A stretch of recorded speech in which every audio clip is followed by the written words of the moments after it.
Assalamualaikum warahmatullahi wabarakatuh. Alhamdulillah, jumpa lagi dengan saya Hartanto Sarjono di program Tajwidku, benahi bacaan sesuai tuntunan. Pada episode sebelumnya kita telah membahas tentang beberapa kondisi yang kita harus baca dengan an-nabr atau aksentuasi.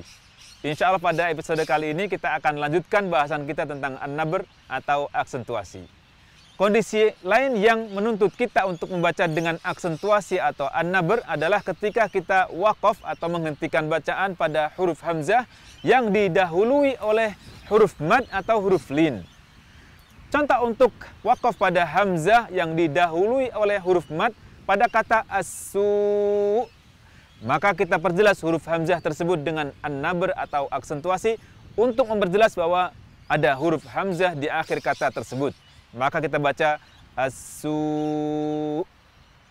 Atau saat kita waqaf pada kata as-sau, hamzah bersukun karena kita waqafkan yang didahului oleh huruf lin, yaitu wawu bersukun setelah fathah. Maka kita baca as-sau, as-sau. Contoh yang lainnya misalnya ketika kita waqaf pada huruf hamzah yang kita sukunkan terletak setelah huruf mad. Misalnya ketika kita membaca kata waji'a, waqaf kita baca menjadi waji. Contoh lainnya untuk lin, misalnya di kata syai'un, kita waqafkan menjadi syai'. Aksentuasi atau an-nabr juga kita lakukan saat kita mendapati alif tasniyah, yaitu subjek ganda yang ada pada suatu kata kerja, yang jika tidak dibaca dengan nabr atau aksentuasi maka akan samar dengan subjek tunggal karena huruf setelah alif tasniyah tersebut adalah huruf bersukun. Maka kita baca dengan nabr untuk memperjelas bahwa dalam kata tersebut terdapat alif tasniyah, subjek ganda dari kata kerja tersebut.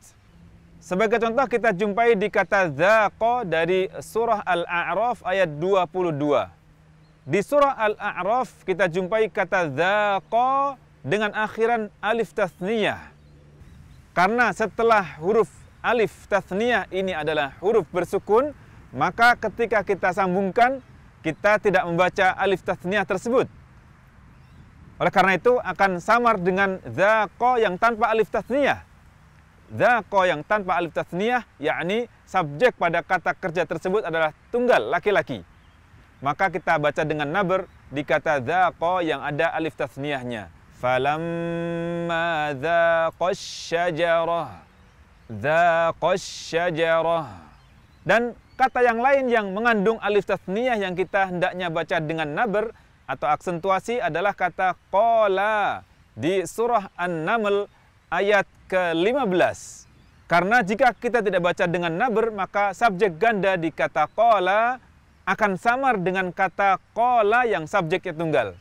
Maka kita baca nabr wa qala alhamdulillah.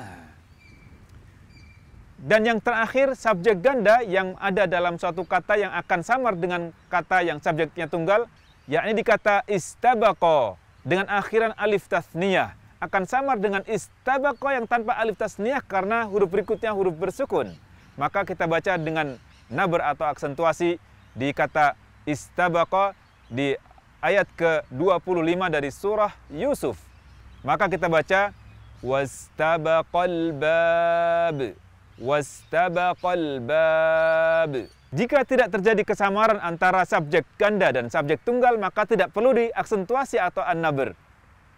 Contoh yang tidak samar antara subjek ganda dengan subjek tunggal adalah di kata da'awa. Da'awa subjek ganda. Namun jika subjeknya tunggal, kata ini menjadi da'a, maka tidak perlu dibedakan dengan nabr atau aksentuasi, yaitu di surah Al-A'raf ayat 189. Penggalan ayatnya, falamma asqalad da'awallaha rabbahuma. Kata yang lain yang tidak samar dengan subjek tunggal adalah kata udkhula di surah At-Tahrim ayat ke-10. Di kata ini tidak perlu nabr karena udkhula subjek ganda tidak samar dengan subjek tunggalnya, yaitu udkhul. Maka tidak perlu dengan an-nabr atau aksentuasi. Contoh di penggalan ayat dari surah At-Tahrim ayat 10, wa qila dukhulan nar. Demikian bahasan kita seputar an-nabr atau aksentuasi. Semoga bermanfaat. Insya Allah jumpa lagi di episode berikutnya. Nantikan terus program Tajwidku, benahi bacaan sesuai tuntunan. Wassalamualaikum warahmatullahi wabarakatuh.